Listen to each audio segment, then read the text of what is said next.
posisyon at siya po ay mas tataas pa yung rango. So ito mga idol, pakinggan na po natin yung hula para kay BP Sara. Tingnan natin kung tugma ng mga nakarang hula sa kanya. So ayan, titignan natin po yung card na tatlo. Card para kay BP Sara. Ito po yung energy. Tingnan natin yung nangingibabaw na energy ni BP Sara. So ayan. Ang nangingibabaw na energy ni BP Sara is in focus, strong, standby, at laging handa at nakahanda, always ready, at saka palaban, advance, and observe. Yan po ang nangigibabaw na energy sa kanya, at siya po ay mananatiling nakatayo at saka mananatiling nagtatrabaho, no? Sa kanyang paninindigan o standing position, siya ay palagi naka-ready bilang ganap sa kanyang pagtatrabaho. So nakahanda siya, matyaga, matiisin, at saka laging handa at ready and advance siya mag-isip. At status to ng kanyang katayuan, siya ay lagi be ready. Be ready. Kahit anong dumating sa kanyang mga problema or laban ay kanyang haharapin. Kanyang mas hinaharap na paglaban o bilang isang nagtatrabaho o nakakatayuan ng kanyang trabaho o posisyon. Kasi ang posisyon na rito, kung makikita niyo yan, always be ready and fight, advance, and powerful mindset yan. Yan. Ang pangalawang nangingibabaw na enerhiya kay BP Sara ay lover. Yan. Means maraming nagmamahal sa kanya. Love is love, powerful, power of love yung kanya.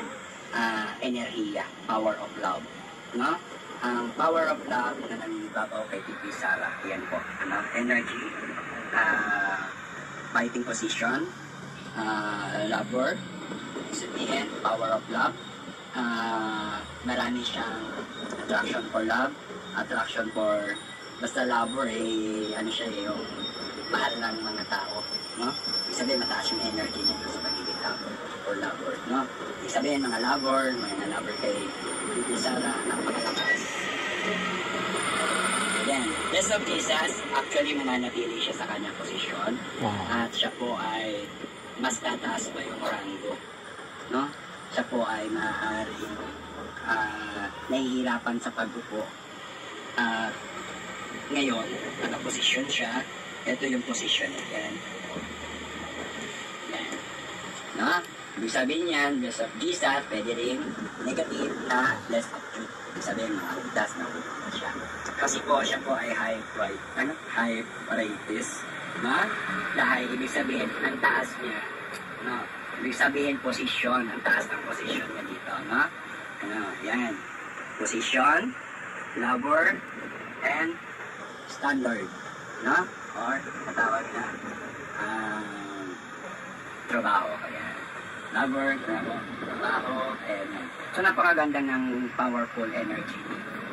Kasi ito parang ano na ito kung ito ang makakalaban ng mga lumalaban sa kanya, para siyang the Big Bang. The Big Bang and the Big Bang. So, marami siyang haharapin mga record. Yan ang asikasuhin niya sa kanyang pagkakaupo, sa kanyang posisyon. Yan ang kanyang positive. Ang kanyang posisyon ay less of Jesus. And second, negative is less of Jude. Ibig sabihin, yung mga nangubuda sa kanya, no? Yung mga binigyan siya ng mga pangubuda sa kanya, o tawag natin mga sasabotahe.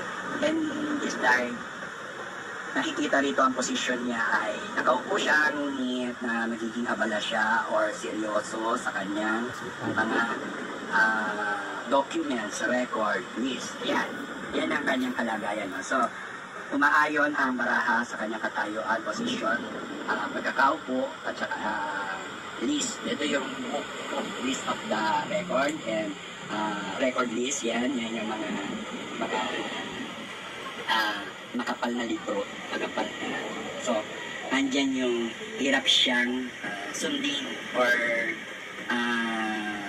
basahin lahat-lahat ng mga kapal ng libro or tinatawag natin na documents or listahan or babasahin. Yan. Yan po. No? Pero siya ay mananatiling nakaupo pa sa ngayon. No? At pwede pa siyang tumaas. Posisyon. No?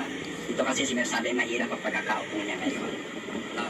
Kasi dahil natoka siya sa isang makapal na sulapin o libro or ito yung mga record, syempre yan, basta na-focus so, makikita nyo yan. Pero yung bias in bless of Jesus and bless of him, kaya ang kanyang posisyon dito ay may aring 50-50. No, kasi mahirap na pag number. No, so may kahirapan yung kanyang pagiging vice president. No, dahil mayroong mga kalaban siyang BNG na may nasa pangalan. Yeah. May kalaban siya na nasa left and right niya yung mga nagsisimbol sa pangalan ng B at saka G. Kaisahan. Yan. So nakita natin ang enerhiya, no? Position, lover, and fighting. No? Ready to fight. Mga lover, ito yung position. Yun mga idol, tugma pa rin yung mga hula para sa kanya mga idol. Yung mga unang hula na pinapakinggan natin ay halos kapares lang, tugma lang din. Nandoon pa rin nakadikit kay BP Sara yung strong, matibay, palaban. Tapos yung magiging tataas ang ranggo. Yan mga idol, halos parehas lang po yung hula para kay BP Sara. Kaya yung mga nagbabalak dyan na talagang patumbahin o ilaglag na si BP Sara o hatakin niyo pababa, itigil niyo yan dahil pagod lang ang makukuha dyan. Ang mali, hindi po mananalo o magwawagi sa tama. Ganun po yun. Ang masama, hindi mananalo sa tama o kabutihan. Kaya itigil niyo na yan dahil wala pong kabuluhan yan dahil si BP Sara hindi ninyo mapapabagsak. So yun lang mga idol. Kaya kung bago lang kayo sa channel ko, huwag sana kalimutan mag-subscribe mga idol at pakihit ng notification bell para updated kayo sa mga upload nating video tungkol kay BP Sara. Maraming salamat sa inyo mga idol at ingat po kayo. God bless po sa inyo.